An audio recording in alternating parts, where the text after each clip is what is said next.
Are we looking live? I feel alive. I'm alive. I'm living. I'm feeling good. Hey, everybody. Do-ba-do-do-do-do. Happy Friday. This is Mike Meyers with his Monday, Wednesday, Friday at 2 o'clock Central Daylight Time. COVID Ask Mike Anything. The goal of this live stream is to provide those of us who are isolated because of the COVID virus an opportunity to continue our studies.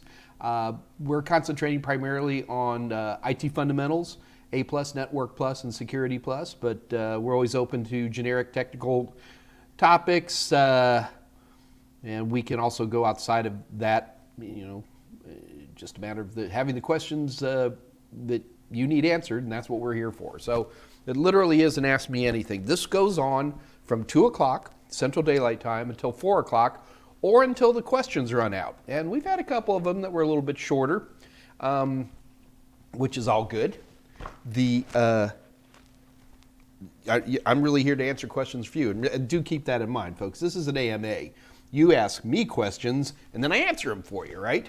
So that's kind of how this works. Now, keep in mind there's a couple of different things here. Number one, you can just type in questions right into the live chat if you'd like.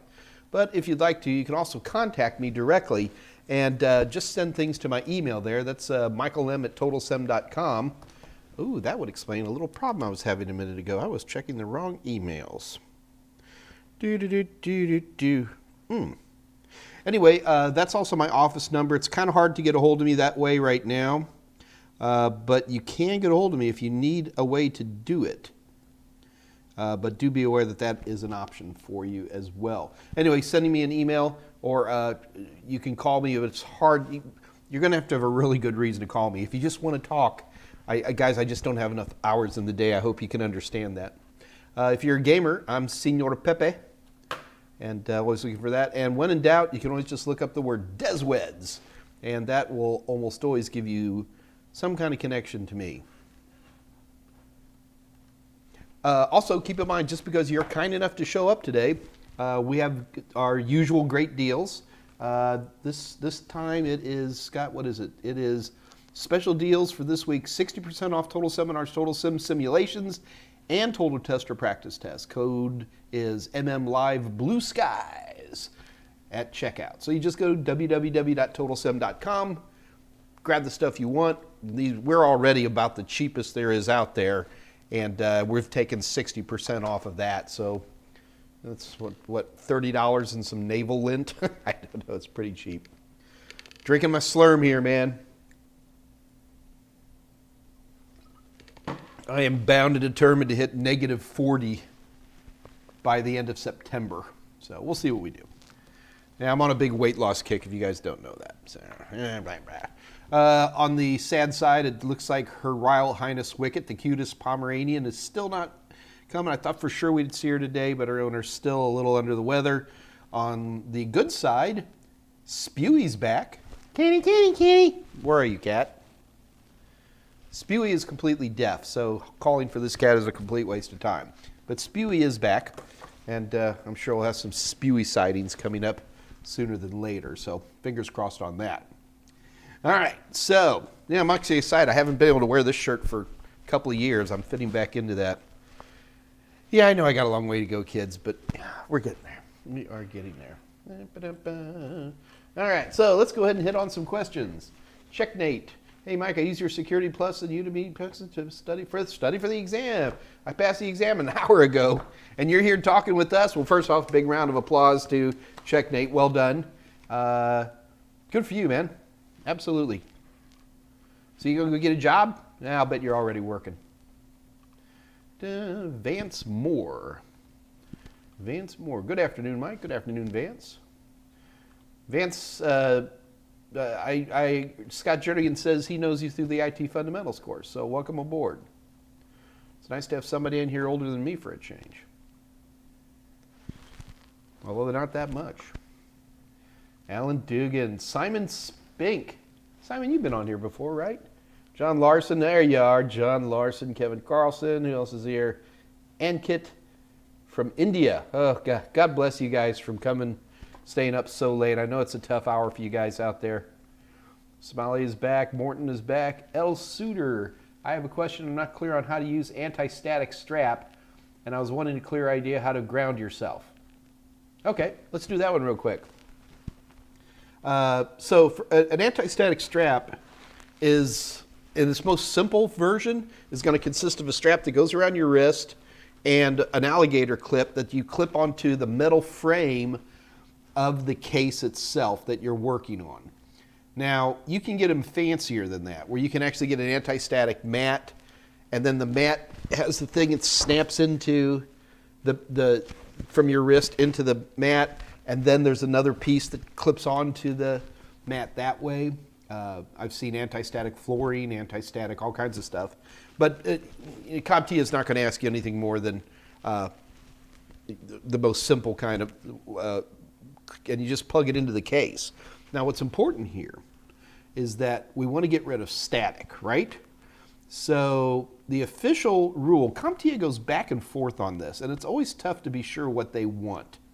And because there's two very different opinions on this, and that is, do you work on a system that's plugged in or not? Generally, the better answer is to do not work on a plugged-in system in case there are some problems because you're strapping yourself directly into the case. Remember, you're not trying to completely dump all charge. You're just trying to equalize the charge so you don't create an electrostatic discharge. And so as long as you're clamped onto the physical case of your computer, most 99.9999% of the time you're going to be fine. People get messed up. Sometimes they actually clamp into plastic. Sometimes you can have a power supply that's disconnected and electronically isolated. Sometimes you can have motherboards that are isolated. So there are situations where, in theory, clamping to any part of the case or power supply wouldn't work, but it's so rare that you might as well worry about getting hit by meteors. But because a lot of people say, well, you should work on a system that's plugged in. And there's a strong argument for it. And that is, if you want the ultimate ground, that's why you have that third prong on your electrical plugs, because that's a ground. And that is a direct earth ground, and you're guaranteed if the earth ground's plugged in and you ground yourself, everybody's at earth ground. The downside is that earth grounds are terrible, like especially here in the United States. A lot of times they're, instead of run to a true earth ground, they get run to what's called the neutral bar in our boxes. Don't get into a big argument with me about this. If you know anything about wiring up household, I know you and I could get into a 20-minute argument on this.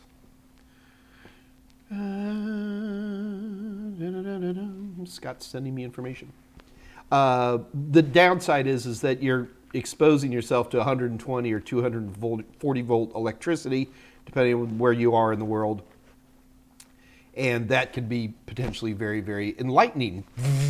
So I always say keep them unplugged. And as long as you've got the anti-static wrist strap plugged, you have the alligator clip clipped onto some metal part, you're in good shape.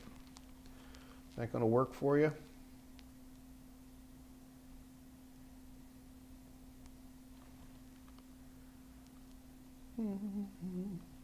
Okay.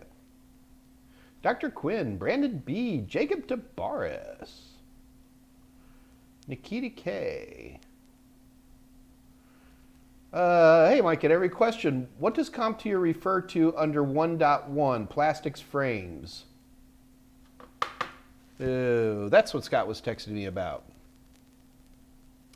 Ah, all right. So this is always dangerous when, Nikita, when you type something like that.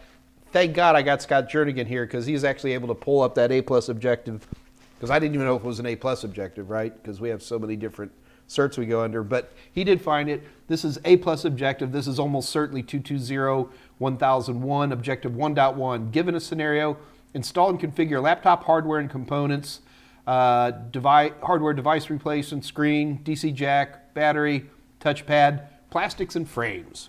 Okay. So what we're talking about here is on a mobile device, okay? So plastics and frames, I mean, if we take a look at, let's go with something easier, like a laptop for starters. There's a lot of plastic around there, and as you start unscrewing things, you need to be taking these parts away. In particular, what they're worried about is that you're going to not abuse the parts. You're not going to try to break them apart. You're going to use a spurger to split open the pieces as necessary. That's usually more of a thing on smart devices. But I mean, that's all they're talking about. They're not going to ask you where you go buy these things, because you rarely can. Well, I'm not going to say. Usually, you buy another laptop that's just like it but busted to get parts, which I've done a billion times. But I think that's all. They just want to make sure you're aware that, you know, a smart device or a laptop is going to have lots of plastic, and as you begin taking that apart, you're going to have these pieces. They're going to be taped in a lot of times. They're going to be glued in a lot of situations. And like, for example, I could walk you through the process of replacing a screen on a smartphone, but I don't do it. I don't have the fiddly kinesthetics, you know, to deal with a heat gun so that I can melt the glue to 165 degrees centigrade so that I can peel this up, things like that.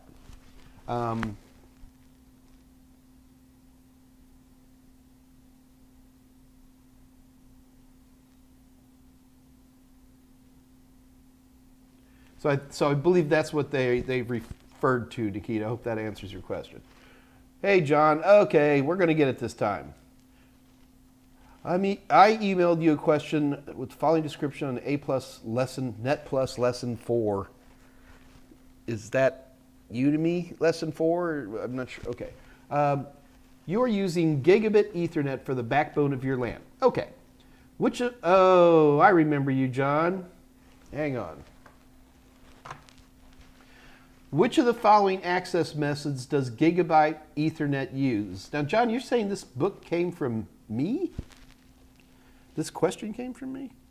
I remember the question. All right. So I'm pulling up this image, and this doesn't look like any product I've ever made, but that's okay. I'll answer the other person question. You are using gigabit Ethernet for the backbone of your LAN. Which of the following access methods does gigabit Ethernet use? The question sucks, all right? It's a bad question. It's written poorly. Gigabit Ethernet does not use CSMA-CD, so it shouldn't even say that, in my opinion. There's your answer. John, if you're going to have to give me a lot of detail. What platform did you locate this question? Is it a question that my company or I wrote? Was it on Udemy? Did this come out of a book? Did this come out of a CD? You know, I don't even think this is mine. I know it says Net Plus Lesson 4. Guys, you got to keep in mind, I have 50 different Net Plus Lesson 4s. So it's a terrible question. Throw it in the trash, and if it's one of mine, we'll get it fixed. You know, technically, gigabit does use CMSA-CD. It does, but only in very small places. It's definitely not CSMA-CA. Here's the 4 answers, everybody. What does gigabit Ethernet use? Does it use bonding? A. No. Well, I mean, it could, but that's just 2 NICs, right? Does it use CSMA-CA? No, that's an 802.11 thing. Does it use broadcast? Broadcast really isn't an Ethernet thing.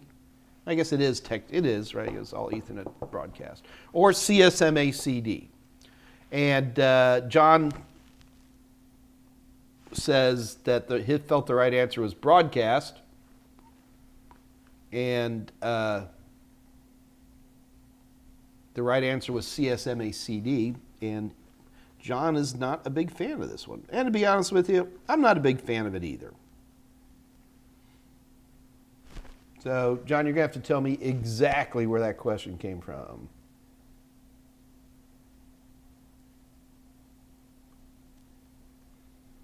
All right, let's move on. Hope that helps. Where are we at today? Senor Pepe, that's me, man. dgreen824, new to the industry and have been studying for my ITF. But people who I've talked to has jobs told me ITF is a waste. I don't think ITF is a waste. It's a simple, ITF has some big benefits. First of all, if you're starting to get certifications to get a job, you're making a mistake. Go get a job. There's tons of entry-level jobs out there. You have to look for them. You're going to have to get the door slammed on you a few times, but there are plenty of jobs. It is very important that all of you out there understand that the process in this industry is to not get certifications that get you jobs. You use certifications to get you better jobs. Use certifications not to get you a job. You use certifications to get your name at the top of a stack of resumes. I just read a fascinating article from InfoSec just today that is talking about how hard it is for people in this is just IT security to get jobs. So this just came out from InfoSec like last week. The biggest thing that I got from this more than anything else, and I mean, you'd have to, it's from InfoSec, INFOSEC. You can grab this yourselves.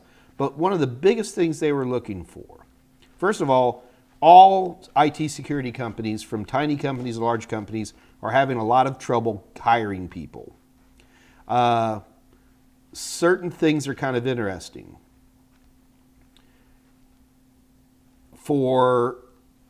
Here's the big one, importance of a 4-year degree.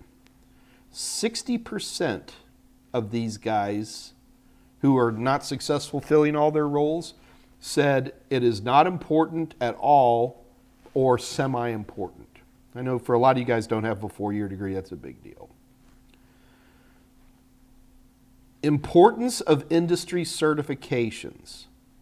For entry level, not important at all was about 33%. So what I'm trying to tell you, D. Green, is that you need to start making some decisions now. I mean, where do you want to be? What's your passion about IT? I'm not a big fan of IT security personally. I find it drudgery. But, where do you want to go with this? If you're going to say, Mike, which certifications do I need to get a job? The answer is none. 0 certifications are going to get a job. What's going to get you a job is getting your rear end out there, being motivated, being a great interviewer, going for the right kind of jobs. And by the way, most people will put stupid things on entry-level jobs just to see if anybody would be out there to take it.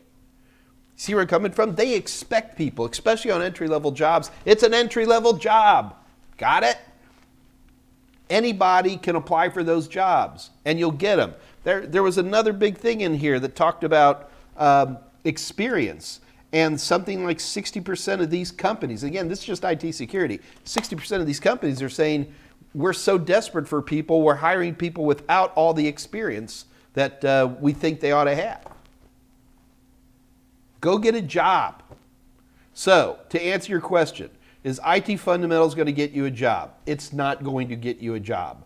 IT Fundamentals is placed to help people begin the understanding of the certification process.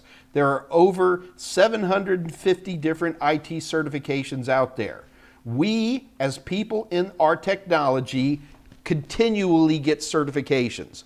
25 years from now, you'll still be going for one cert or another. We don't have 4-year degrees on router configuration. We don't have a master's degree in, proper penetration testing. So the industry relies heavily on certifications. As you get up into the world at all, I mean at all, you will find that many jobs will put in there, we'd like to see these certifications. And that kind of helps you decide where you want to go. Now, that's not true. What helps you decide where you want to go is where your passion is. Look, if you don't like IT, get out of here. Just leave. Electricians make crazy money right now. I'm telling you, if you would be a plumber in Houston, Texas right now, you're starting at about 65, 70,000. And I'm talking a schmoo off the street. It's ridiculous. You should see my plumber's bills. So what I'm trying to tell you is if you don't like technology, I mean, if you're not, and people say, well, what do you mean by like? I'll give you an idea what I think passion means. Passion means in my spare time, I dedicate a lot of my interest and joy to technology.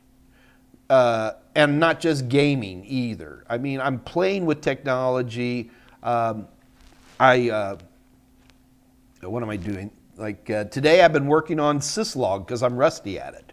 It's the logging system for Linux systems because it's fun.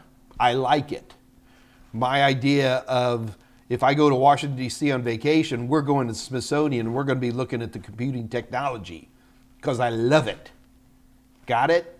I want to go to Mountain View, California so I can go to the Computer History Museum. Ooh.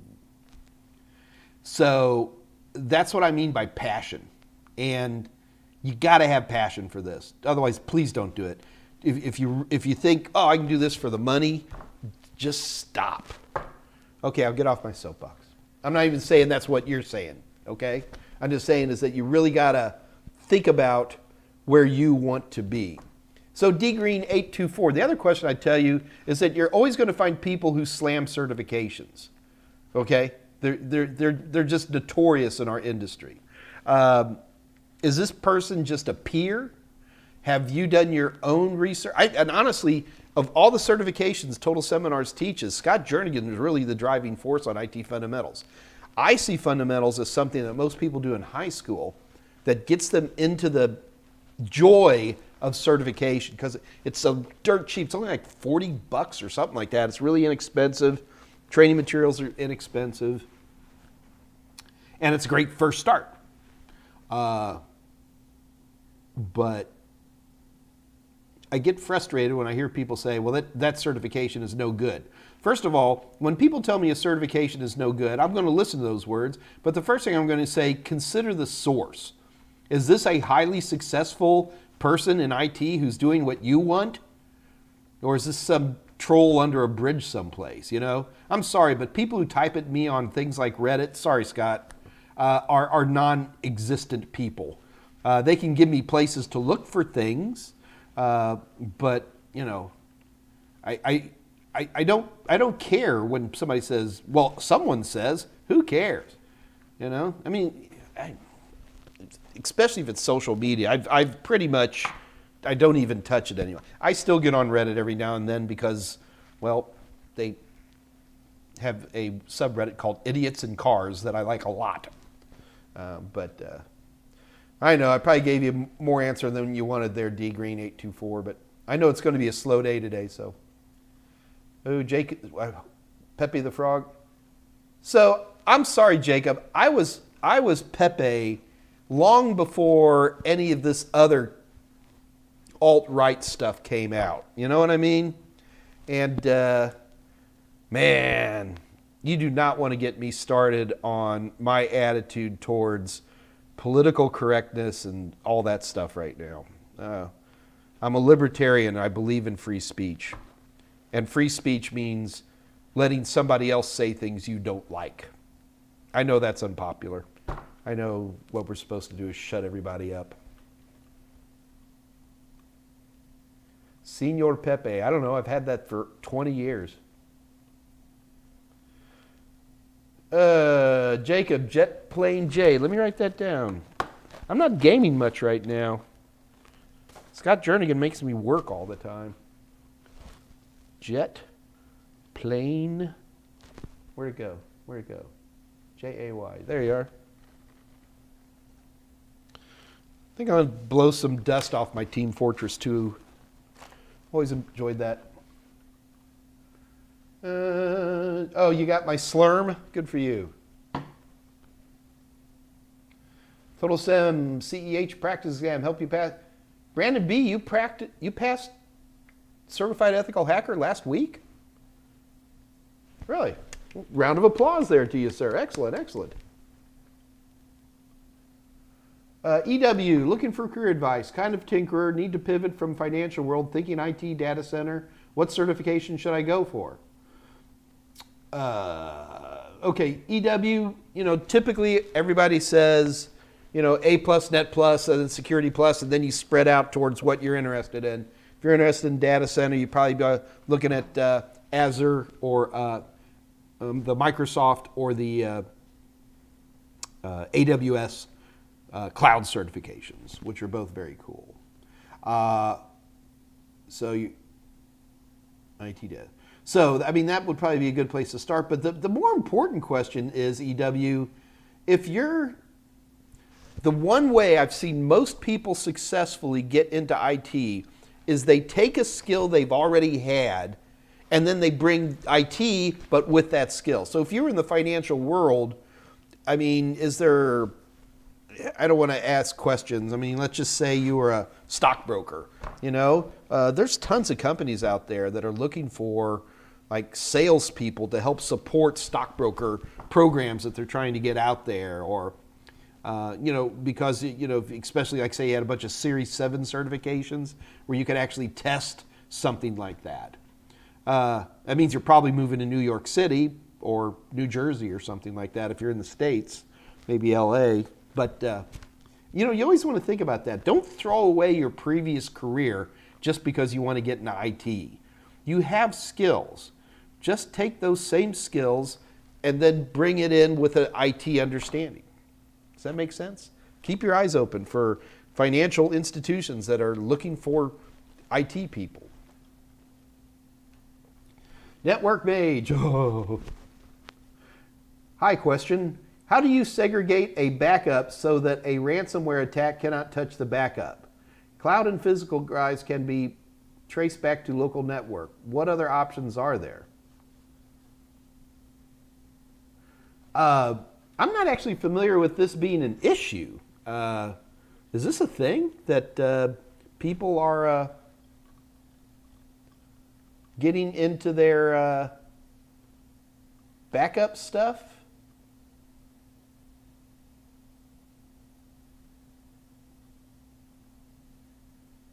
I lost the stupid question.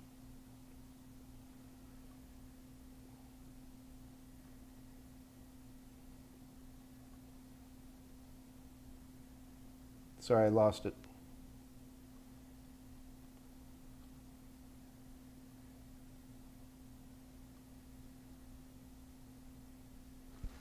Doggone it.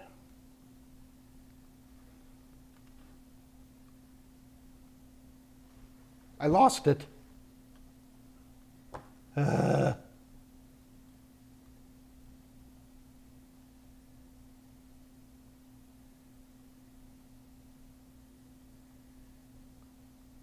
Oh, here, I found you. Ooh, God bless. Sorry about that.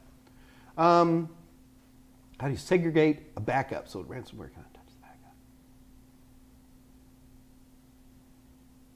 So, yeah, Network Mage, I'm not familiar with a ransomware that attacks backups.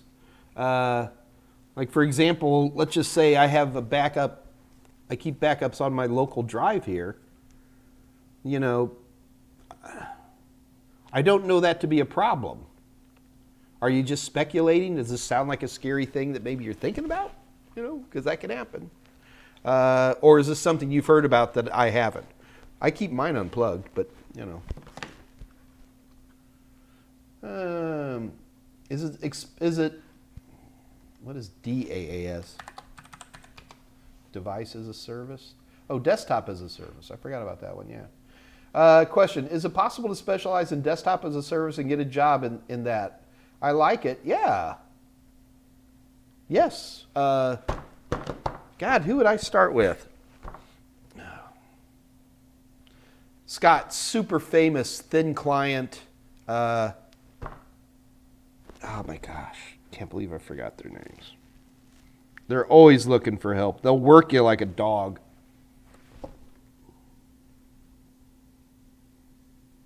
Citrix, WinFrame, but they're now called something else. Look up here, I'll look it up. Citrix.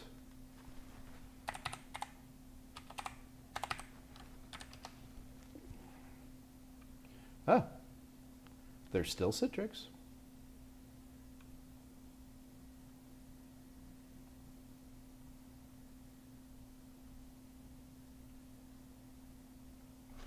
Okay, it's Citrix.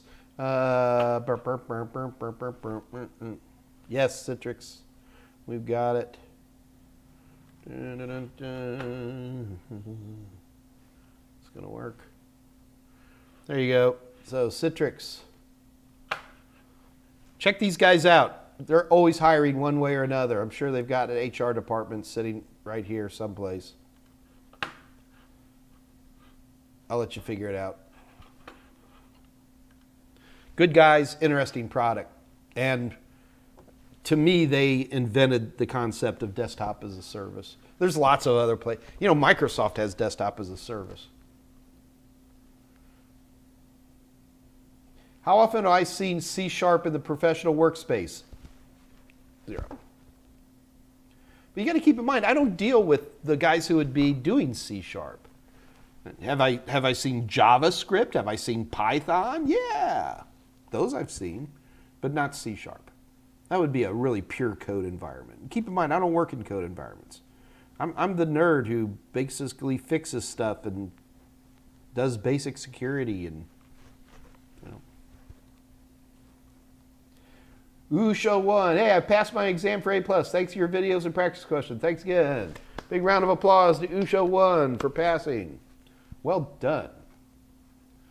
Kevin Carlson, from what I know, that if you have the PC, oh God, we're finally getting to those.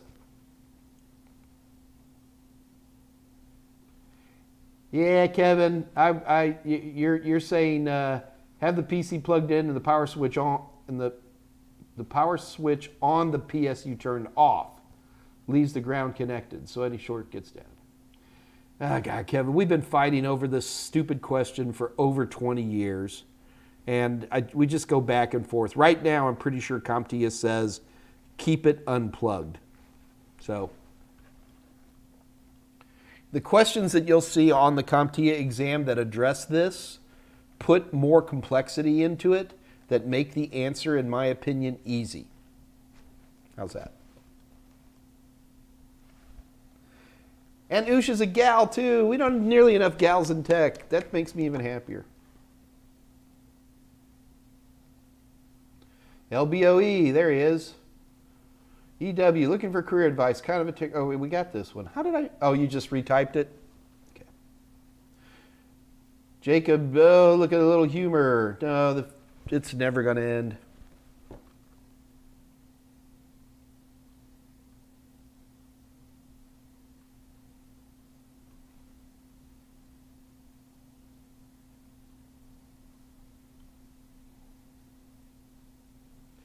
EW, where do you live? Can you mention a few companies that are good for entry-level hiring? Amazon is a good one.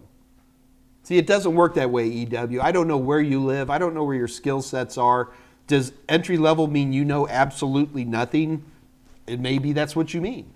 Down here in Houston, sales jobs at Best Buy and Micro Center, great places to get going. Where do you live? Where are you willing to move to? You have some crazy minimums. If I can't make at least $27 an hour, then I'm not going to do it. Boy, I get that all the time. Well, no, I want to stay in my tiny little town in Tennessee that has no job opportunities. And even though Mike's telling me there's all these jobs in Houston, I don't want to go there. I mean, it goes on and on. So, and again, EW, I'm not picking on you. I get this so much. And I understand these are trying times right now. It just... Wow, I get the kind of the same questions over and over again. And you're not even asking me that question. I'm projecting on you.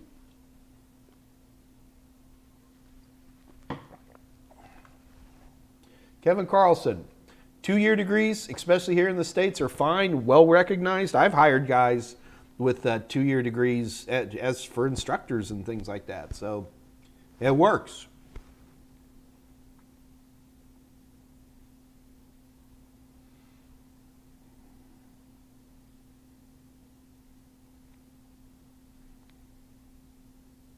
Just reading questions, guys.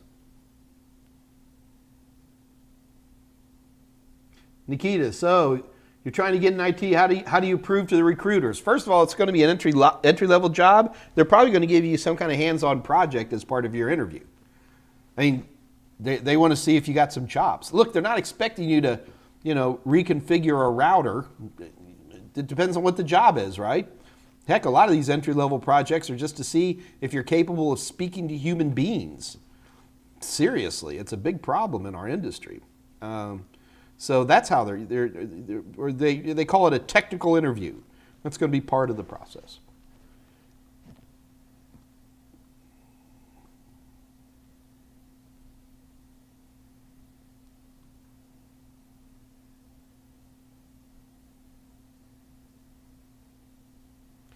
Joe, which day did we do the resume building?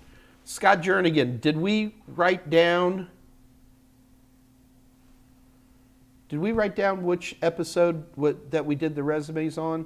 Guys, we're actually working on this even as we speak, trying to put this together. We're at least trying to put the name of if there's a particular topic that day. And again, guys, we don't always have topics. Like today is not a topic day. Although remember, next Wednesday, this is very exciting. Next Wednesday, Jeff Sage from EC Council will be on here.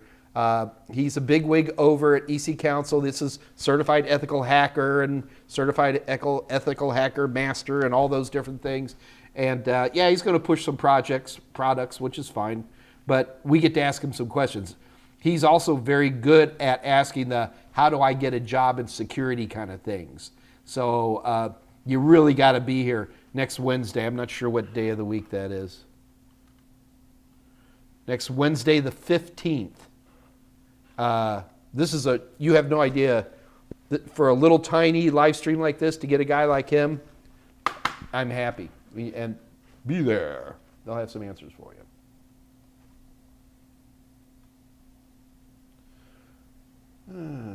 Brian J. just finished the 1001 course. Good man. Go take some certs. Go take some exams. This is what gets me in trouble. Well, it doesn't get me in trouble. It gets other people in trouble.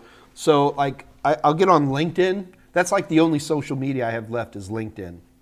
And so on LinkedIn, if you take through their lynda.com, take one of their classes, and you finish a class, it posts it onto LinkedIn. I guess it's optional. I don't know.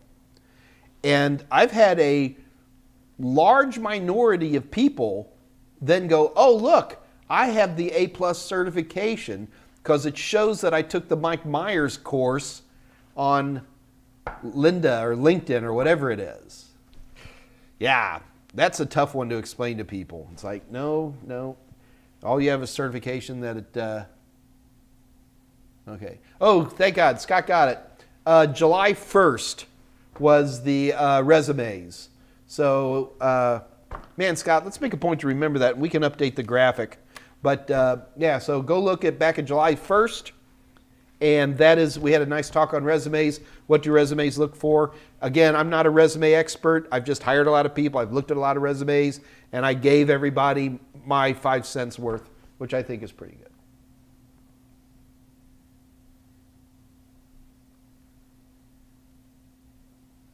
StarCraft 2.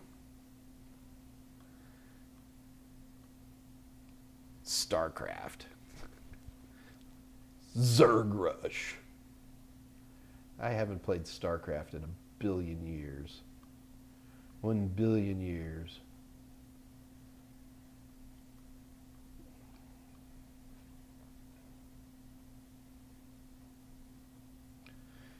Edom Adzakpa.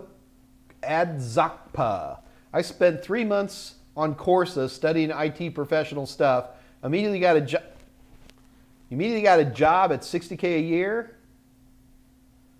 Man, Edom, I'd like to hear about that story. Well, I'll bet it is. You got to be hungry and motivated.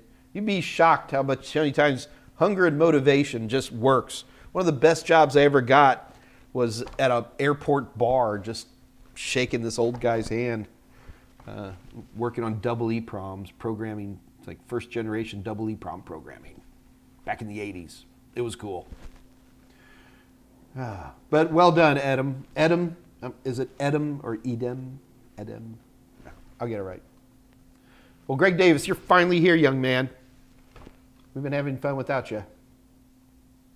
L. Suter, I'm really curious about how a computer communicates. A question I have is, how does the CPU tell the difference between a command in binary and a value in binary? Okay, well, built into every CPU is like this code book, like a recipe book. And if you want to talk to the CPU, well, you have to type in code. And what you're writing is, and it is in binary, although at this low level, you're actually just putting voltages on some wires and not putting voltages on the other wires. And there are situations like you have a command that'll say, the next, okay, I'm the command, but the next 4 guys after me are going to be data. Deal with it. Stuff like that. L. Suter, have you read my book or videos?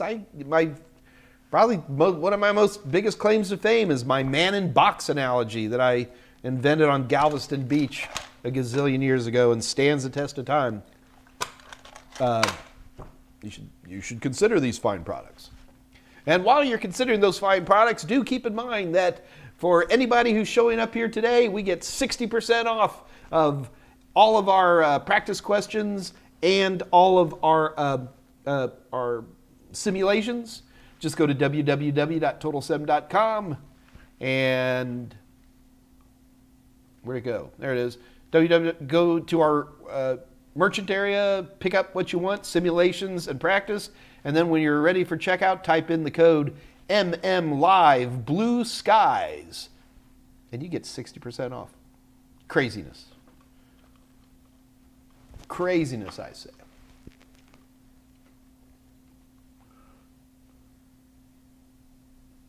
Hi, do you have new questions for 1001 about virtualization? No, I do not have new questions. Should I have new questions? Do you know something about the exam that says my questions, which I think are very good ones, are now old? So why do you say new? Tell me, I'm curious. Oh no. CompTIA is now offering financing for purchasing their vouchers. Oh. The end is near. Really? Financing for vouchers? I don't know. I think that, well, let's not do it. Kevin Carlson, Mike, what are your thoughts on CERT boot camps? Are they worth it? Yeah, if someone else pays for them. I'm not against boot camps. I've been an instructor in boot camps. And man, you'll get a lot of information. And the probability of you passing any given certification is extremely high. But these boot camps tend to be wildly expensive, like crazy expensive. I was charging a lot. I don't want to throw any numbers out there. I was charging a lot. And, usually it was government and corporate folks. Very few people paid for it themselves. I'm not against a boot camp. They're just a very expensive way to do something. And that's all I got.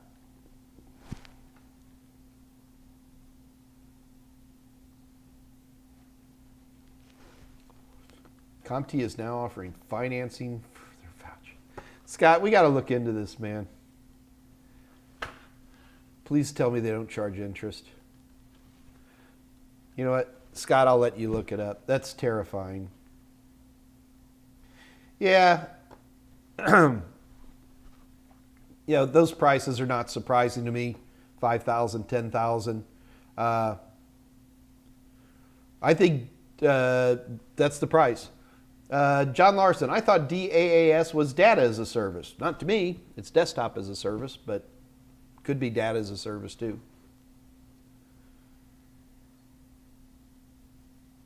Microsoft said they had certs and classes for people affected by COVID-19 layoffs. Good for them.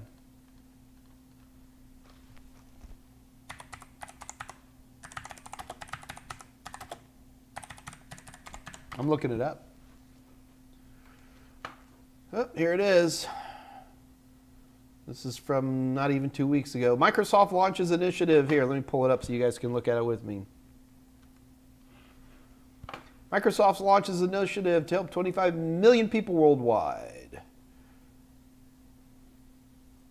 Global Skills Initiative. Video. Watch the announcement here.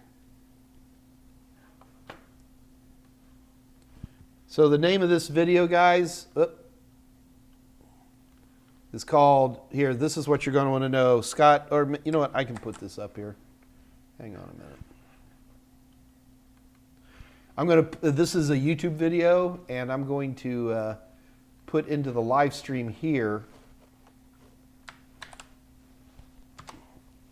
There, I just punched it in. There's always a little delay.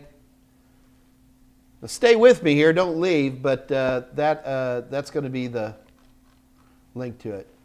Yeah, I don't want to go through a whole video right now, but they're probably giving away, I wish they'd give you more information.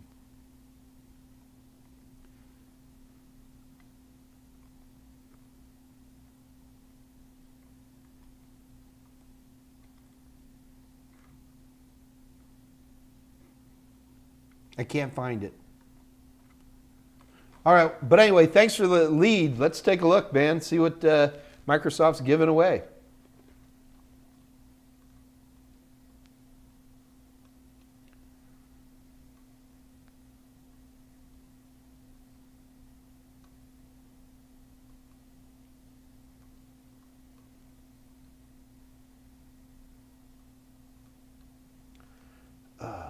So you guys realize that I stopped the scrolling, obviously, so I can catch up with questions. But then, because I stopped the scrolling, the moment I start scrolling again, it's like goes, and then I immediately get lost again. So it's a little frustrating.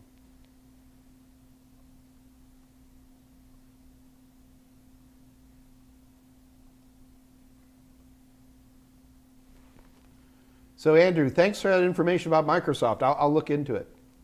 Okay, Terrence Tech, security question.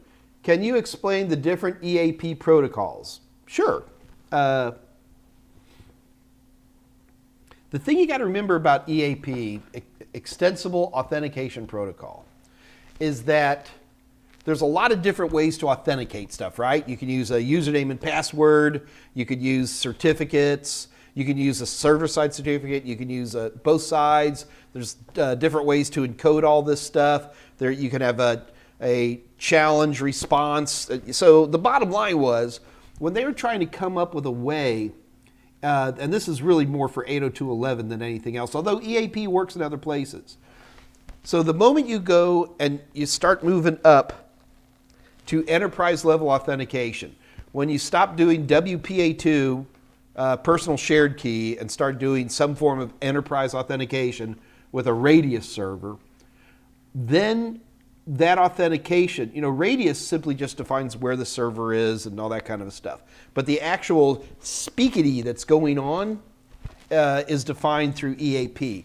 EAP is nothing more than a wrapper that basically allows a client to query a enterprise server, which is actually, it's really the wireless access points with 802.11. They act as the Radius server, because they're really actually talking to the supplicant. Boy, it's been a while since I thought about these words. And so the EAP is simply a way that allows the supplicant to talk to the server and say, here are the ways I want to talk.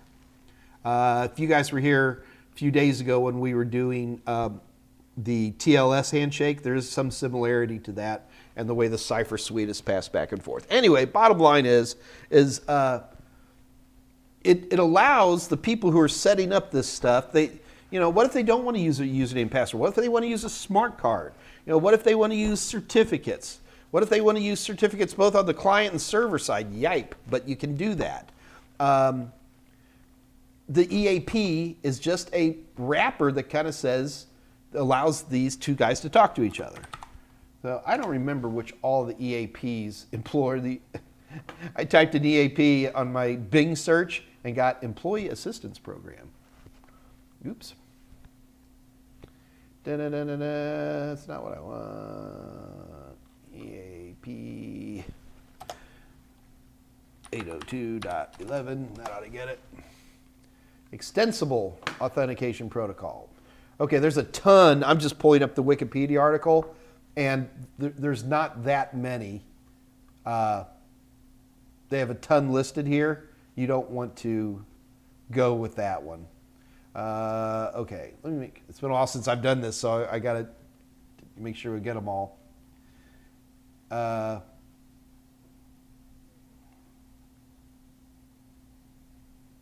Okay, you ready?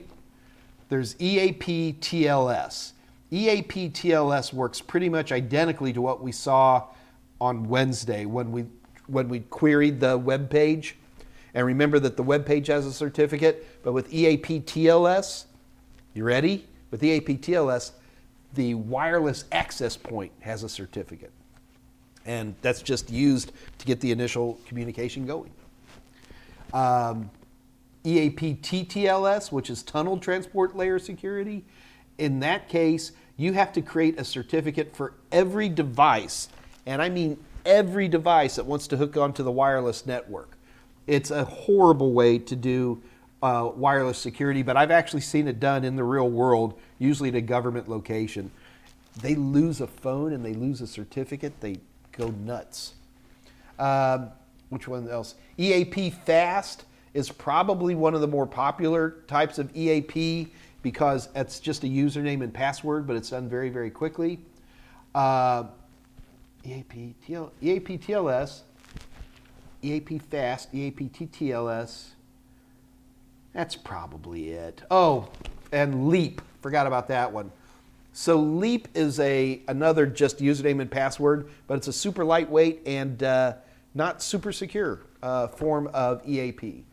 If I put any more in my books or videos, watch them, but those are the ones that you'd actually need to know for the exam. Look, the thing is, as a user, you don't do any of this. If you're going to be setting up like EAP TLS, you as the tech are uploading certificates into all your wireless access points, or at least you're setting a certificate into a switch, which can then pass them out. You're the one who's going in and also, by the way, most of the time with these types of setups, you can't even use the Windows client, the wireless client that's built into your laptop, or Androids you actually can, and I've never tried it on a Mac. You end up buying third-party wireless clients that you have to install because they're the only things that can handle this crazy level of sophistication. And then once that's set up, your users are just either you set it up so it automatically, that it's always sitting in the system tray, or it's always one of your auto starts on like Android, and that actually creates all this stuff. But it's it's pretty cool actually. Okay, where are we at?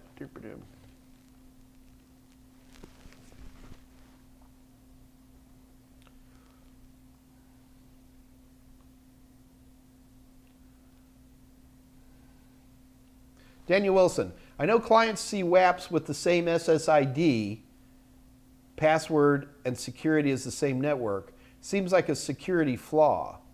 Couldn't someone use this to create a hidden malicious network? Oh yeah, Daniel. There's a lot of weaknesses to WPA2 and 802.11 in particular. That's why we have a new upcoming standard called WPA3. And I'm not looking forward to WPA3 because I got really good at cracking WPA2 networks, like real good. And when WPA3 comes along, it's going to create a lot more security.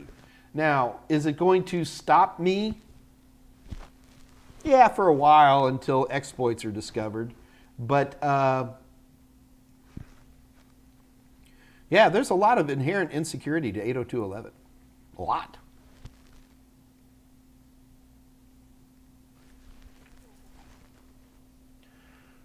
USA healthcare reform, there you are.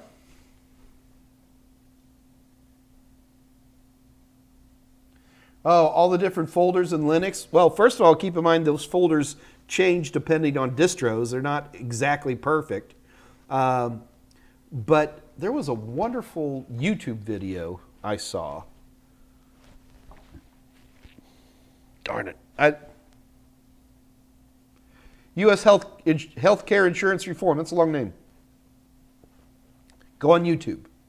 Type in Linux folders. And there's going to be a number of good little quick and dirties in there. It's not that complicated.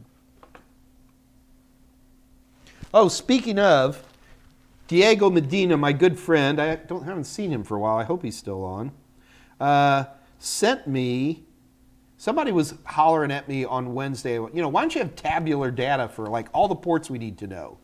And Diego sent me an email. He goes, hey, Mike, I made one. And if anybody's interested, they can have it. So what I've done is I've passed it up to Scott. It's kind of cool. I can't easily show it because it's on my phone. I didn't put it on my computer. But it's just an Excel spreadsheet. And he did some color coding that kind of breaks them down a little bit. But I know I'm going to hate doing this. But if you want one, send me an email. We'll come up with something more clever later. But it's not fancy, guys. It's just an Excel spreadsheet. Nothing fancy at all, but it seems to be quite thorough. I gave it a good little spot check, and I think Diego did a good job.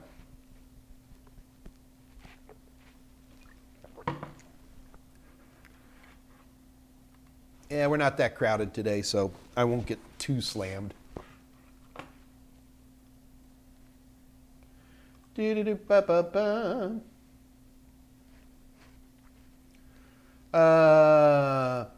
Also, do I prefer Linux overall compared to Windows and Mac OS? No, I don't like Linux most of the time. I think Linux is a terrible desktop replacement. It can barely do what I need to do. It certainly doesn't support the kind of gaming I want to do. Driver support is still a little light, although it's better than it was 10 years ago. I'll give them that. I'm not thrilled with the interface, mainly because I have Windows so memorized. I'm a double clicker on everything, and single clicking always gets me in trouble.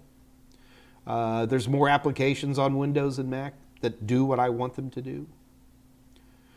But when I need to do something that ain't a desktop, I immediately turn to Linux. If I need to set up a DHCP server, I turn to Linux. If I need to set up a DNS server, I turn to Linux. If I need to make a quick and dirty router, I turn to Linux. If I want to make a quick and little DMZ with a physical firewall in front of the rest of my stuff, I turn to Linux. Linux is really good and really important when you have a specific job to do. I can't afford to do full-blown Active Directory, but I can get a free copy of Linux, light up a Samba server, and I can have everybody log into that Samba server just like I had an old school domain controller.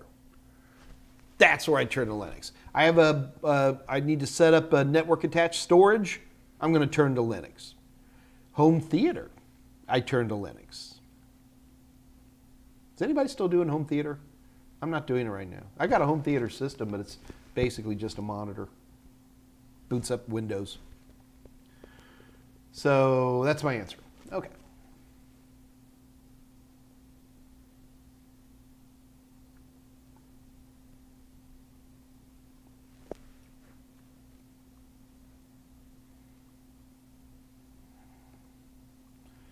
So EW, you're up in the Northeast, huh? Very cool. Are you in like New York or Boston or? Why, this is Fayez Ibrahim, why does Windows make many version not with less features? Yeah, Fez, I asked myself that same question many times. Microsoft is notorious for the amount of spurious stuff it throws on, but it does make versions with less features. In fact, that became a big problem for us because the latest version of Windows 10, they took home groups out. Home groups is actually an objective on the A+ examinations, and now they've taken it out. And so I haven't actually taken like a copy of Windows 8, which I got one laying around, light up home groups. Well, no, it's probably going to leave the home groups in there. Yeah, so it's always like, okay, if they take it out, you know, but they're not just deprecating it in Windows 10. It's physically removed when you update to the latest version. Now, the only thing we haven't done is we didn't get a copy of Windows Home with an established home group and see what would happen. I have a hard time believing Microsoft would just yank that, but oh well.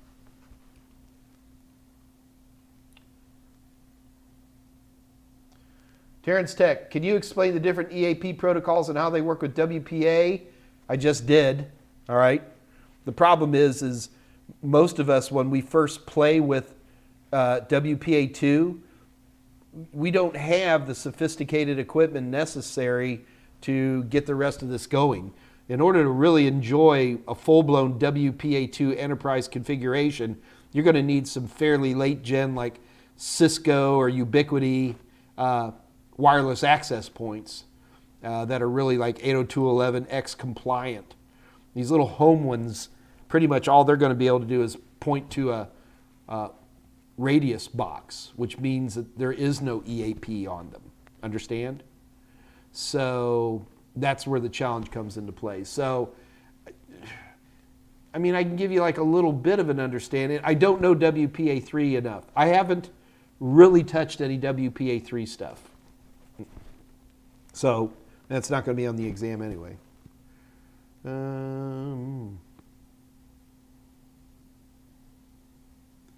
So you want me to do like a big old breakdown on all that? Well, Terrence, you ask, and I will obey. So my little talk was probably not enough. You want to see the boxes and everything moving around, huh? I'm writing Terrence Tech. I'm not writing down. EAP. All right, let me think about that one. Because I still got this PowerShell one you guys have been hollering about, which is actually hilarious because I had a person send me an email this week, yesterday, and they're showing me the netstat output for their computer. And they're like, Mike, the problem I'm having with this netstat is it's not showing me information for other computers on my network. It's just showing for my computer here. And, you know, there's nothing wrong with that type of question. If somebody is confusing network sniffers with netstat, right? But I still haven't actually responded. If you're on, here's your answer. But the bottom line is that netstat is only good for that machine. If you want to see what netstat is happening on some other machine in your network, well, you have to go to that machine. And then I was thinking about it for a minute. I go, do you have to do that? And the answer is somebody has whipped up a nice little PowerShell script that allows you to run trace routes and netstats remotely. That there is something in the Windows scripting host stuff that allows for, assuming you have permissions, of course, it allows you to run netstat and trace routes from other computers. Yeah, I don't think anybody would need to do that very often, but it was still kind of cool. And it was a perfect example where somebody had this nice PowerShell script all written, but you have to go into the script and make a few little changes for your network.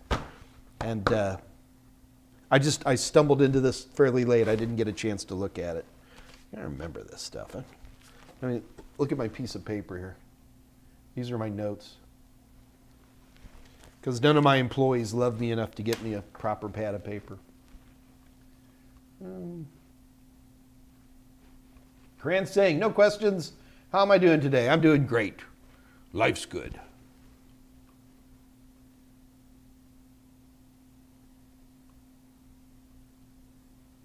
X. Hope all is well. Mike, can you explain why your VM default gateway differs from the host default gateway? Yeah, sure. Because, where can I pull that up for you?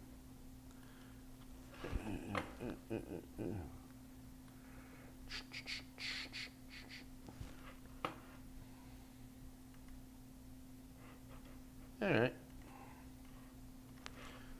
So if, let me get this moved over and minimized. Don't want you guys looking at my stuff, man. All right, so what I got here is, these are my network devices on this system. All right, so, but what you see here, this is the VirtualBox host-only network. It's currently disabled. I'm going to enable that.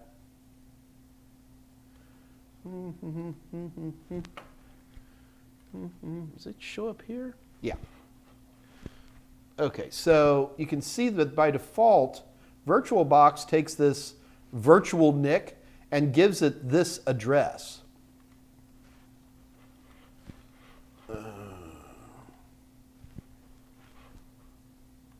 So what you're looking at is that's virtual, your virtual machines. And you can actually do it a number of different ways. This is like the default network, I think is what it's called, is that it goes through that 192.168.56. I forgot what it was. And so that's the default gateway. There you go. You really, to enjoy the beauty and power of virtualization, one of the things you've got to do is play with the networks. Like, for example, do you want a computer by itself that is not connected to anything?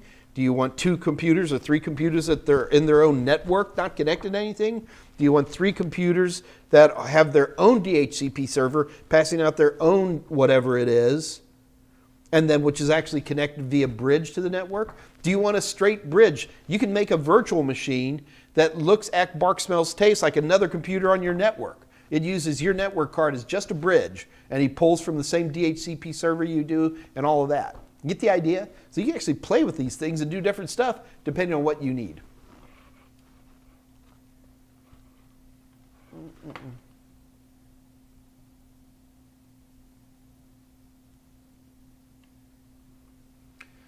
Fat plan again. I need to practice and get familiar with Linux. Sure, okay. I have a blank system. You have a blank system and you want to install it on something. 250 gigabytes would be plenty of space.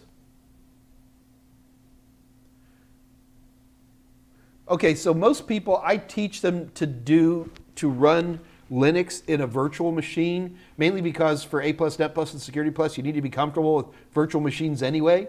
So why not kill 2 birds with 1 stone? Learn a VM like VirtualBox, which is completely free, and then install Linux into it. Okay, but now what you're saying here, Fat Planigan, is that you have a blank machine.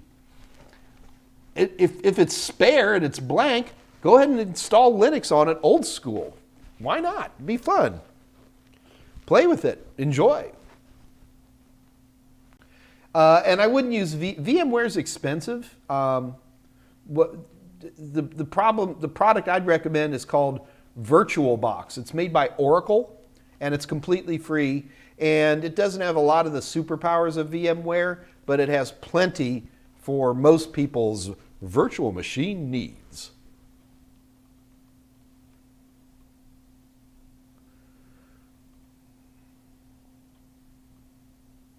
Joe Priya, you skip A+ only if you don't want to work with individual systems.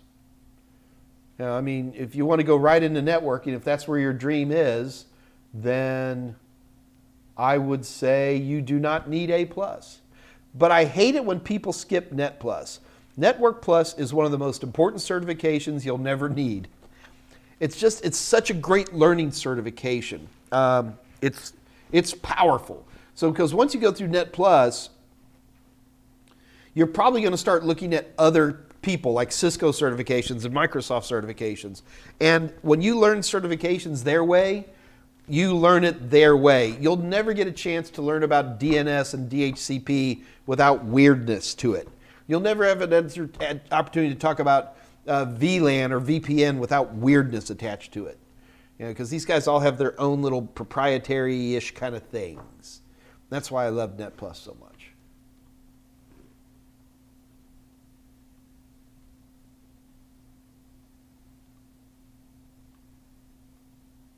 Thank you for the compliments, everybody.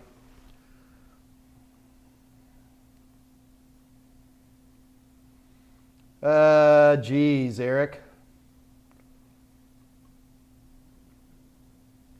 30 megabyte hard drive? Seriously? Gosh, Eric, send me here. Eric, assuming you're in the United States. Here. Assuming you're in the United States and this isn't going to cost me an arm and a leg, I will give you some hard drives. That's crazy. I mean, you're talking, you'd have to be going back to the late 1980s to see drives that have that kind of capacity in it. Send me an email. I'll give you a free hard drive.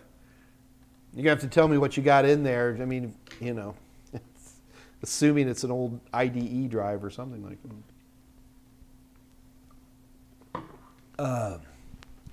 I mean, there's definitely some Linuxes out there.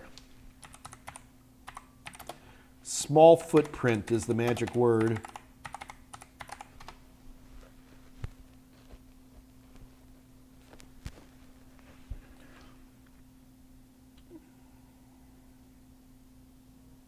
Wow. The small footprints that I'm seeing are advertising that they are less than a gigabyte. So, yeah, doesn't look good, man. I would say that there is nothing for something that small. 30 meg? You sure you don't mean 30 gig? I'll bet you mean 30 gig. We'll see.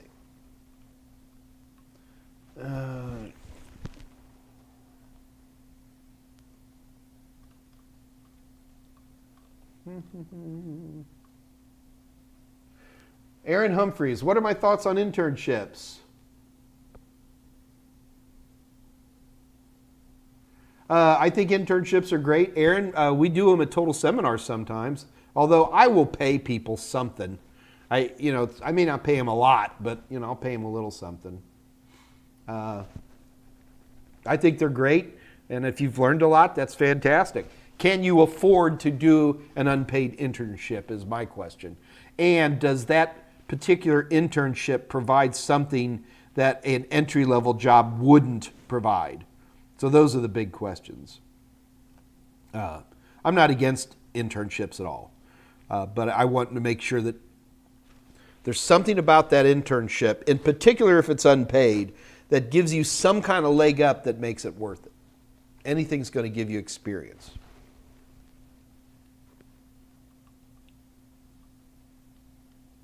Oh, you can run almost anything on Linux? Here, Kevin, this is me laughing at you. Oh, man. Karen saying, what's the difference between port forwarding and port triggering? Sure. So when you have port forwarding and port triggering, this is all behind a NATed router. Without NAT, there is no need for port forwarding or port triggering. So a NATed router by default tends to block just about everything. Unsolicited incoming traffic. Now, if one of your computers starts a conversation and goes out, your NATed router, the firewalling in your NATed router, remember that. So when it comes back, it goes, oh yeah, that was Bob there in the network had started that browser page. So we'll let that data through. But if somebody comes into your network, like an incoming port 80, you don't have any web servers in your network, therefore the NAT kills those things. So port forwarding is simply a way to allow a NATed network to have data to come in. And port forwarding, so you basically will say, you set this up in your router, in the home router itself. You go in there and it'll sit there, and it's never easy to find. So you go in and you'll go, all right, anything coming in on port 80, send it to, and you have to type in the IP address. So with port forwarding, it all goes to a very specific computer, okay? Number one, if you don't have NAT, it doesn't even make sense, okay? But most people have NAT today. Number two, when you port forward something, it tells the NATed router to allow this data from the internet that it would usually block to come in. So if I allow incoming port 80, that means any port 80 traffic. Now remember, you have two port numbers, right? So I'm not talking about the port 80 traffic that's coming back home from a web server. I'm saying somebody's trying to initiate a conversation on your machine. It will send it down to that particular computer, whatever you set it of, and maybe you've got a camera on there that's running on port 80. Most web cameras these days are really just web servers built into the camera. There's other ways to do it, of course. Maybe you want to have a special in-house web server. But what you've done by port forwarding is you've opened a hole and allowing bad people to do bad things. We did a wonderful video on port forwarding at some point in the past. So I invite you to take a look at that. Port triggering is a different animal. With port triggering, if you have something that is initiated inside your network, all right, once it goes out, your router is going to allow that port back in. But there are certain protocols, and FTP is the big one, where if you initiate a conversation on one port number, it'll start talking back to you on a different port number. And that can be a bit of a problem. So port triggering basically says, look, if anybody starts talking out on port 21, go ahead and open ports 21 and 20 as well, because that's just how FTP works. Active FTP works that way. So that's the difference between port forwarding and port triggering. We did a wonderful video on this, and I'm pretty sure it's listed. I know we've done quite a few videos here as of late, but if you want to dig through the big stack, yeah, we've got a great one on port forwarding and port triggering. Da-da-da-ba-bum.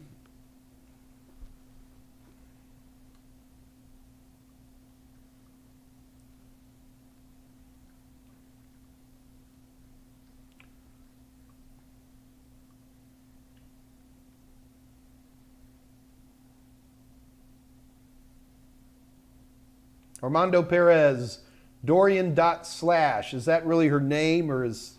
But yeah, if you Dorian, Armando, if you found a good one, great.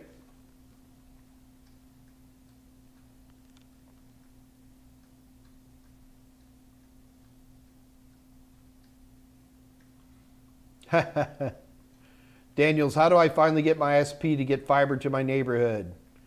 I got to tell you, not only am I running on fiber, but I'm not running on like VDSL or what most fiber to the premises are. I'm running native gigabit to my house.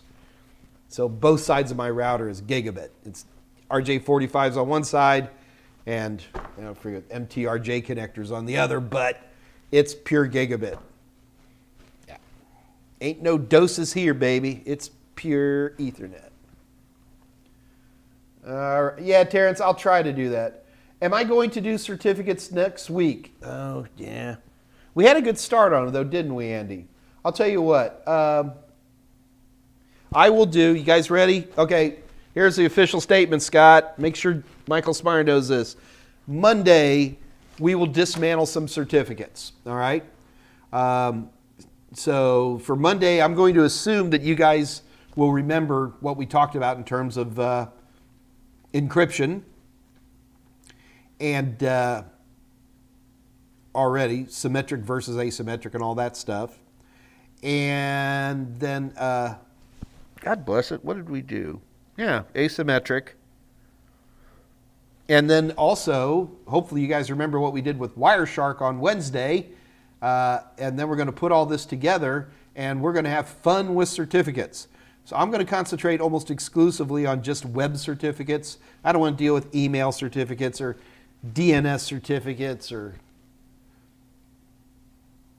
driver signing certificates. I guess we could talk about something generic. Yeah, we'll talk about something generic, but I'll dig deep on the web ones and we'll peel it down and get to see all the different parts. It's kind of cool. It's fun. Wednesday, Monday, woohoo, Monday is certificates. Why do I obligate myself to this? Because I love you.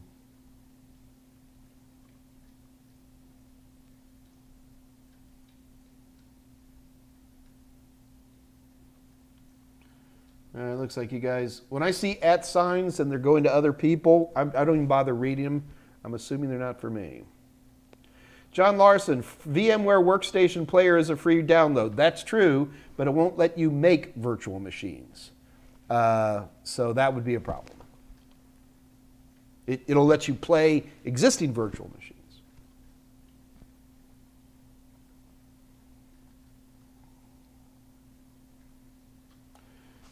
Let me interject here. Dave Rush, how do I get my VMs to be in the same network with my host and for each machine to have internet access? Would it be NAT, bridge? It could be either one of those. So first of all, Asa, this varies a lot depending on whose virtual machine software you're using. It's going to be different if you're going to be doing this in Azure, Hyper-V, I mean, or if you're going to be doing it in VirtualBox, or if you're going to be doing it with VMware. So you can't ask a question, how do I do this?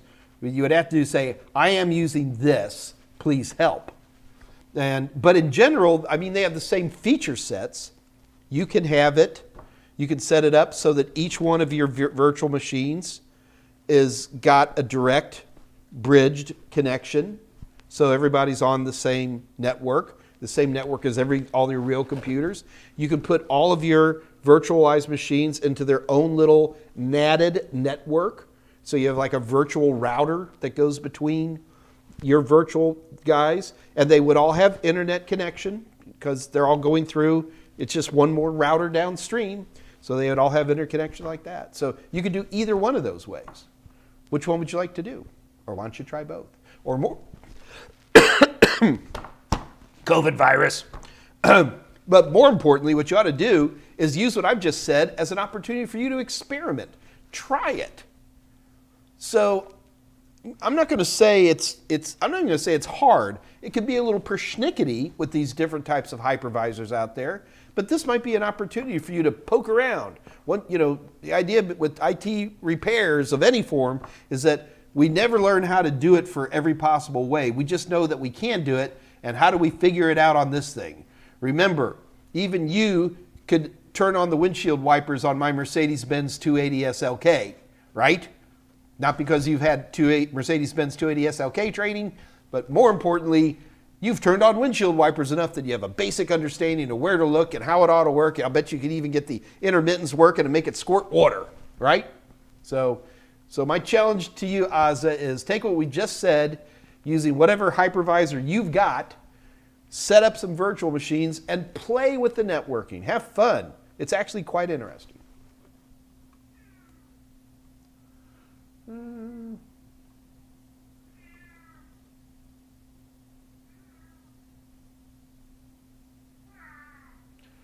Jacob DeBaris, what kind of things would an IT internet internship need for someone to get an entry-level job afterwards?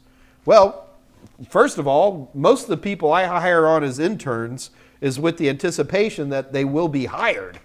That's why I do internship. I just want to make sure you're not breathing methane, as we say. You would talk to the people.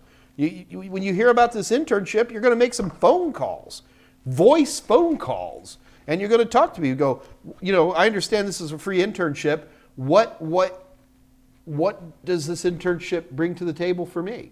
All right.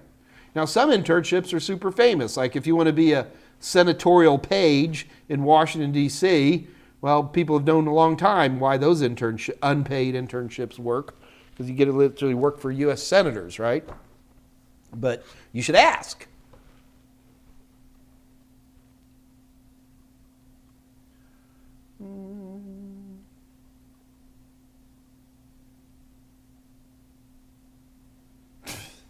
Russ Morgan, I can use that 30 megabyte hard drive for my Wildcat BBS extensions. Yeehaw! God bless, man. Russ Morgan, you just dated yourself hard there, amigo.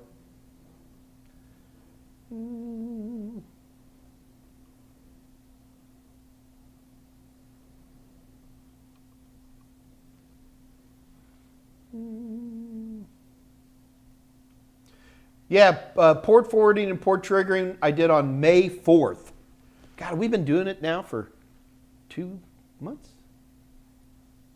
All of May, all of June. Probably a little more than that. May 4th was the port forwarding and port triggering. And it was a great episode too. I had lots of good PowerPoints and all that fun stuff. You guys are just chatting with each other.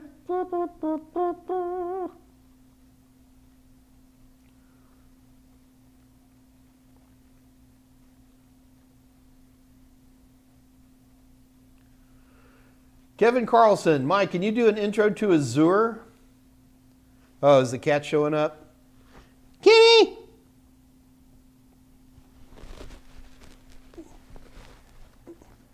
Come here, you useless pile of dog lunch. She's like, screw you. Mike, Azure. I don't want to get too piled up here, all right? So if we do... So remember, Wednesday we've got EU Council. I will do certificates on Monday. I'm not obligating myself yet.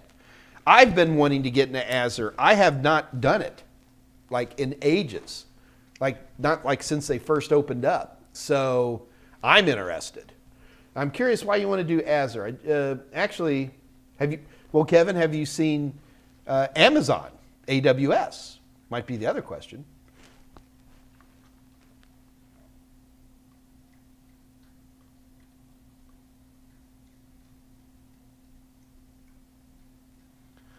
All right.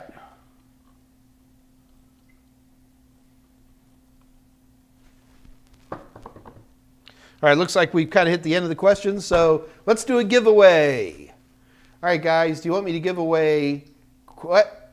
Oh.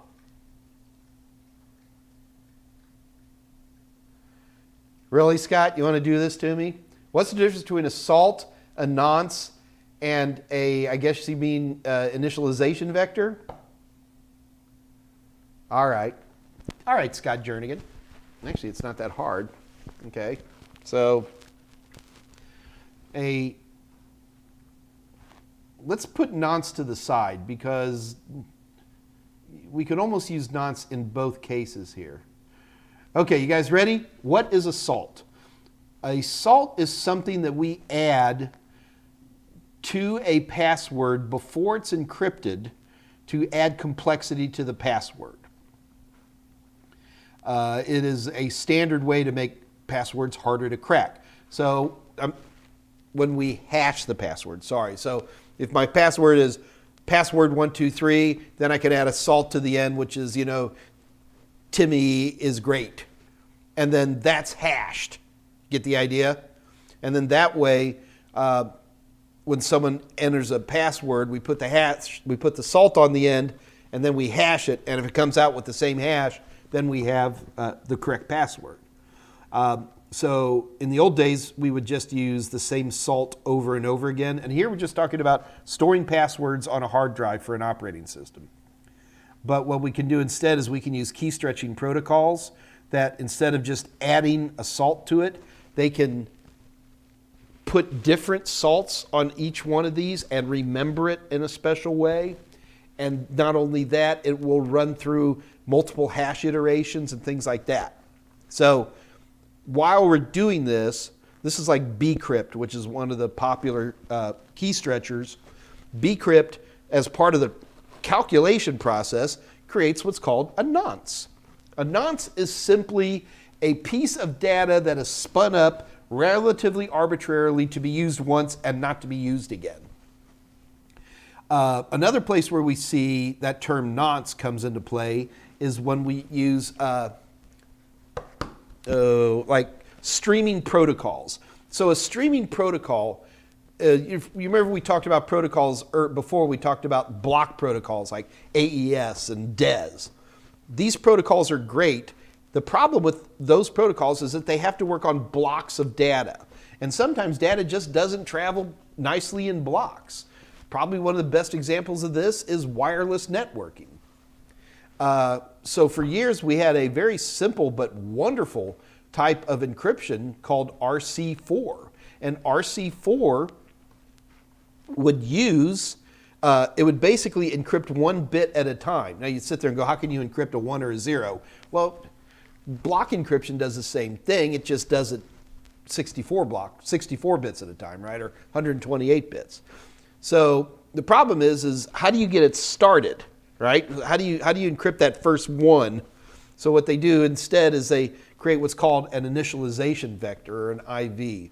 So this is an arbitrary value that is spun up once and hopefully never used again. That's the whole idea behind an initialization vector. But it gets the streaming protocol, the streaming encryption going. And so both bcrypts, intermediary values could be considered nonces. And in streaming software, streaming encryption, that first initialization vector could also be considered a nonce because hopefully we never use it again. In fact, that was the reason wireless networks started getting cracked 20 years ago, because the initialization vector was way too short and way too predictable. The end. Did that help, Scott? Is that, because I think you're testing me, so let's see what happens.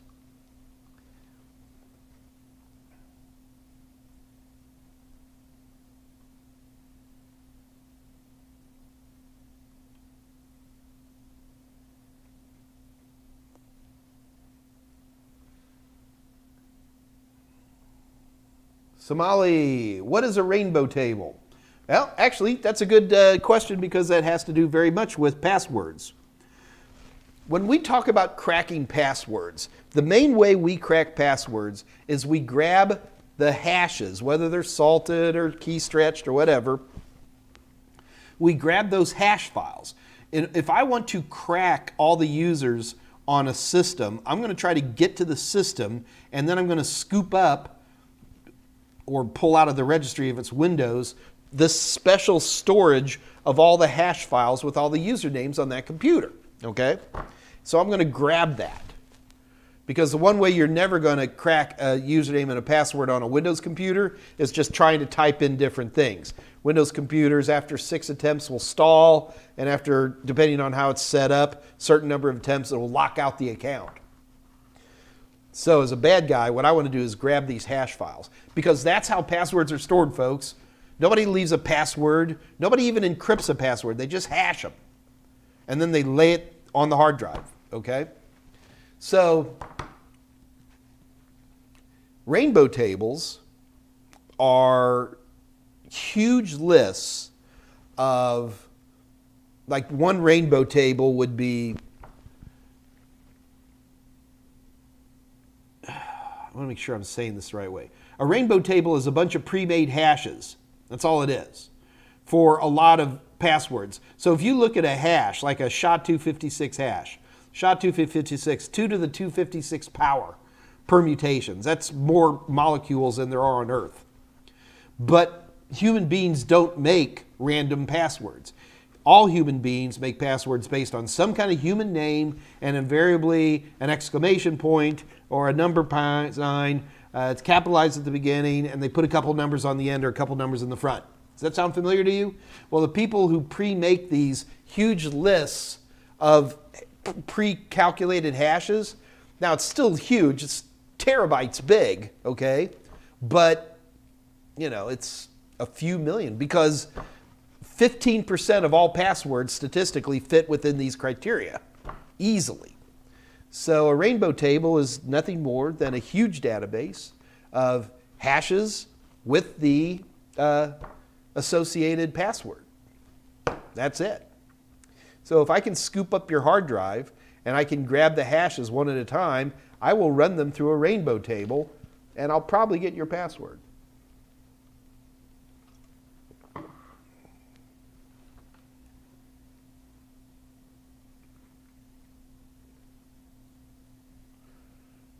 Connor Dulashaw. Good afternoon. Going for my core 2, I have Mr. Meyers. Going for my A+ core 2, I have Meyers' book, but any tips on how to approach studying? Man, you know what, Scott? Instead of me repeating this over and over again, and welcome, very, very welcome, Connor. I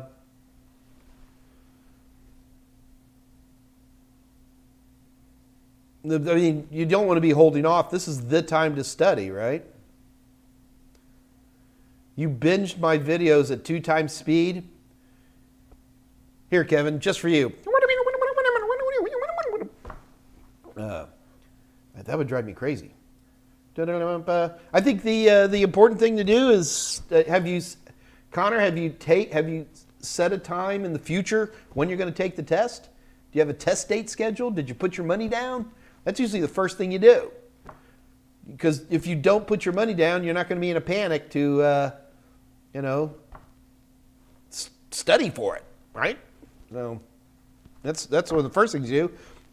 Calculate the number of hours it's going to take you. If you got my book, it actually has this in here in the introductory chapter. Take the number of hours, figure out the total number of hours necessary for you to study. Usually takes most people between about 120 hours, but it can take some people up to 220, some people as few as 40. Calculate the number of hours, get out there, go to Prometric, schedule that exam.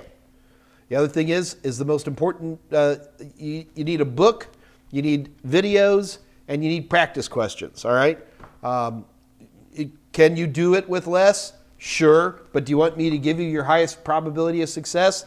That's what you need to do. Well, Mike, that's because you sell them. No, I made them because that's what people need to pass. Whether you buy them or not's your business, or buy them from one of my more expensive and not as good competitors. It's up to you. Anyway, the bottom line is that your study methodology is based on what you like. Are you a reader? Start with a book. If you like watching videos, do videos. Practice questions should be done. Some people like to do them. They read a chapter, watch a chapter, do the practice questions. That's one way to do it. Other people don't even like to touch the practice questions until they've gone through the book and the video. So everybody's got their own way to do it. And you just have to pick yours. The one thing I do guarantee you have to do is study hard. Tolowit, how does a biometric password work? No, it's not a password. So, like a thumbprint scanner.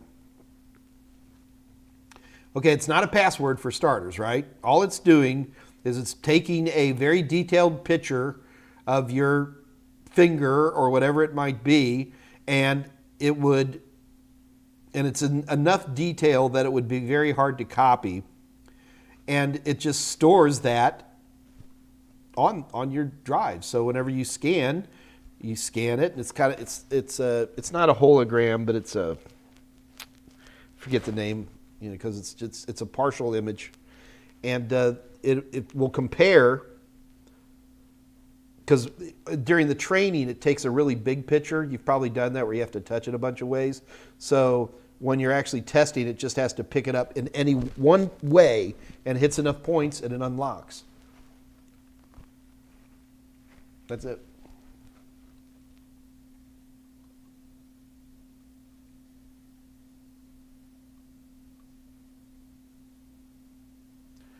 Hey, Kevin, if you want to listen to me at 2 times speed, you enjoy it. I'm sorry, Kevin, if you want to listen to me at 2 times speed, you just go down and enjoy it. Tasha Serrano Cruz, I have August 17th. I will be taking my some kind of certification, Tasha Serrano Cruz. All right. So guys, it's starting to slow down here. Let's have a competition. What do you guys want? You're going to have to type it in here. Do you want a book or do you want practice questions? Those are your 2 offers for today. So somebody type something in. Whatever I see more of, that's what I'll be giving away today. Book. All right. Book it is.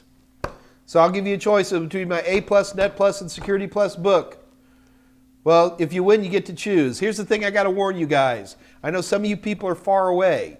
Now, if you're in a far away but well-connected place like India, then we can get you ebooks, okay? If we actually had somebody 2 weeks ago from Palestine who won, and we couldn't even get them money so that they could buy their own stuff. So it's very important for you guys to understand, depending on where you live, we may not be able to fulfill this completely, but we will work very hard, okay? So I'm going to let you guys, whoever wins gets to pick. We're going to go with a book today. So whoever wins gets to pick a book. Oksana Chernikova. Yeah, Oksana, man, if you're like over in Russia, you might be tricky. I know, you have a Russian name that does, you could be in St. Louis for all I know. All right, but we got, yeah, Ireland's usually pretty easy to do, Sam David. Okay, let's do this. Now the question is, what's the question going to be? Because we've been talking about things very, very generically today. So, oh, and that's the other thing, guys. This test isn't fair. If you're looking for fair, move on.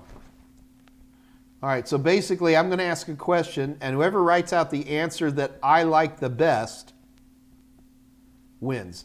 Tasha Serrano Cruz, Yonkers, New York, Elmhurst, Queens, baby. All right, I got to come up with a question. We're not in a big rush. So, since we didn't really have any technical conversations today, per se, and we had a lot of you guys coming in late, which is fine.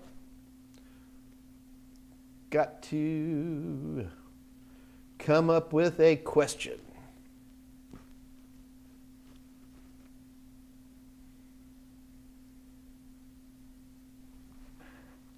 Oh, I think I know what I'm going to ask.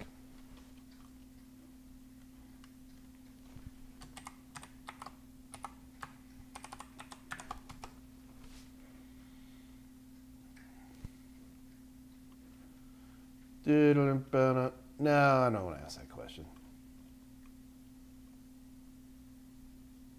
No, not going to ask that question. I'm always so terrible at coming up with questions quickly like this. Are we still working? Okay. Whew. My streamer started to freeze up. I was in a bit of a panic. I'll come up with one.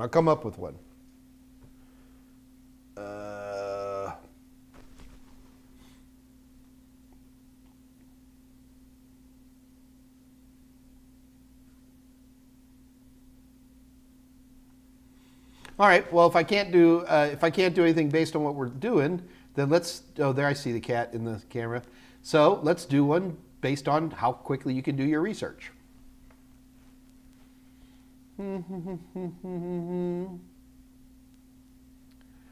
What is the version number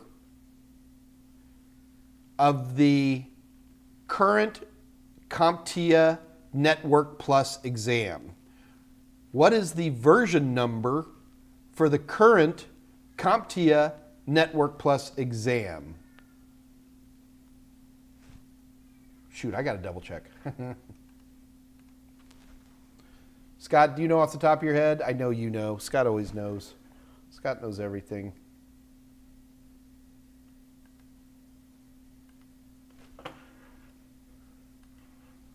I don't know if any...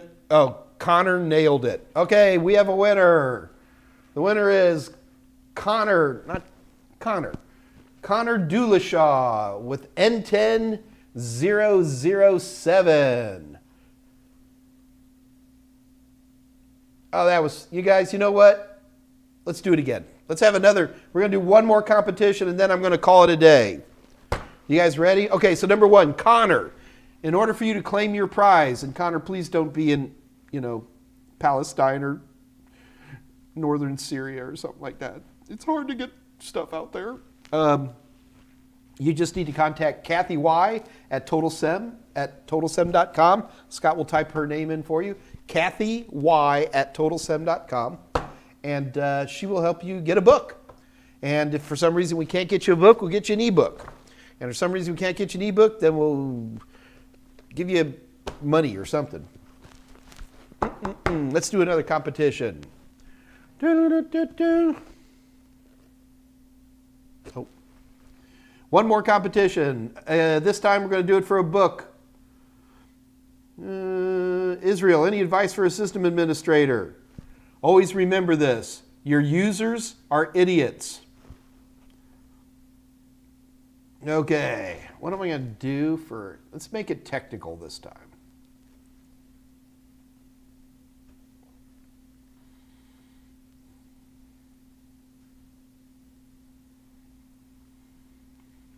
Okay, you guys ready?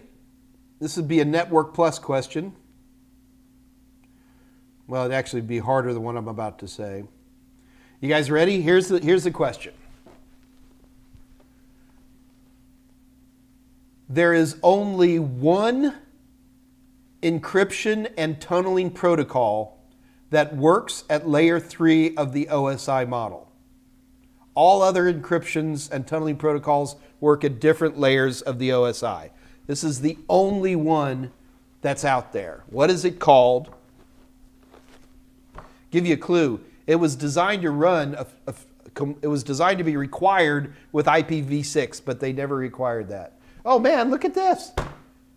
Really? Wait a minute. John Larson. Yeah, John's the winner. Scott, you agree, right? IPsec? Yeah. Well done. All right, 42. John Larson, you were the winner of the A+ Net Plus of Security Plus book. All you have to do is contact Kathy Y at total7.com. Scott will put her information up for you. And you can claim your prize. Okay, guys, that's all I'm giving away today. Yeah, IPsec, man. IPsec, biggest pain in the rear end protocol I ever dealt with in my life. Wow, is it messy. I tried to set up some IPsec VPNs. Everything was manual. It's like, oof, hard. All right, so it looks like that's going to be it for today, guys. So we're going to go ahead and wrap it up a couple minutes early, but not too bad. Remember, feel free to head over to the www.total7.com. Take advantage of 60% off of our simulations and practice questions. Just go to our merchant area, get the ones you want, and just type in Live Blue Skies, and you get ridiculous discounts. I will see you guys on Monday. Have a fabulous weekend. Monday is going to be certificates. And then on Wednesday, we've got EC Council coming in. That's going to be exciting.